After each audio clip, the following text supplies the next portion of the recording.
Campaigning this weekend, Hillary Clinton can't escape questions about her private email server. I used a single account for convenience. Obviously, these years later, it doesn't look so convenient. And the facts are I did not send nor did I receive material marked classified. Clinton recently turned her server over to the FBI, which is investigating the security of her email setup. Her publicly released emails show Clinton did receive messages that were later marked classified. Clinton's use of her own server during her time as Secretary of State continues to dog her presidential campaign. Hans von Spakovsky is a senior legal fellow at the Heritage Foundation. So the FBI finally has that email server, but it's been months since it was requested. Hasn't there been plenty of time to compromise that? Well, yes, particularly because, remember, she said that they had deleted upwards of 30,000 emails from that server. That means they had to have some professional come in and work on that. And we don't know how much he may have compromised that email server. Is there any chance of recovering any of those deleted emails? That depends on how professional the job was done. But here's one thing we do know about this, and that is if any lower level employee in the federal government, if the government had found out that they had been running their communications through a home server, I can guarantee you the Justice Department would have been there the next day in court getting a court order to seize that server. Instead, it's taken, 6 months.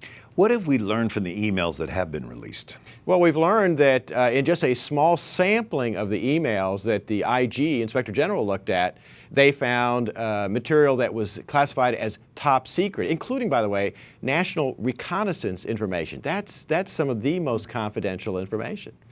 So wasn't there a risk of that system being hacked and that information being leaked? Oh, absolutely. And in fact, you don't have to look very far to see prior government officials who were prosecuted, such as General Petraeus, for keeping classified material on their unsecured home computers. It was really a very foolish thing to do.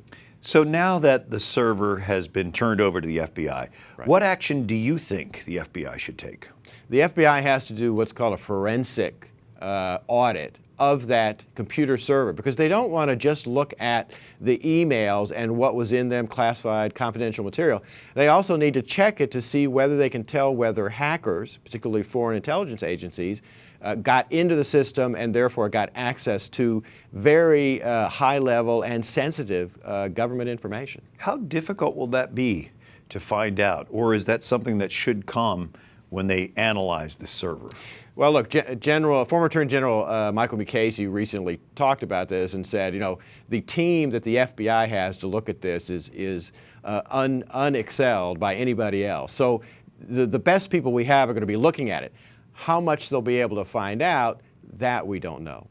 So what is the reality of what is likely to happen compared to what should happen? Look, this Justice Department has been totally politicized by the administration. That certainly happened under Eric Holder. It has continued that way under the current Attorney General, Loretta Lynch. And whether or not we'll get a real investigation depends purely on politics and whether this White House wants there to be one. The plot thickens. It does. Hans von Spakovsky from the Heritage Foundation, thanks for being with us. Thanks for having me.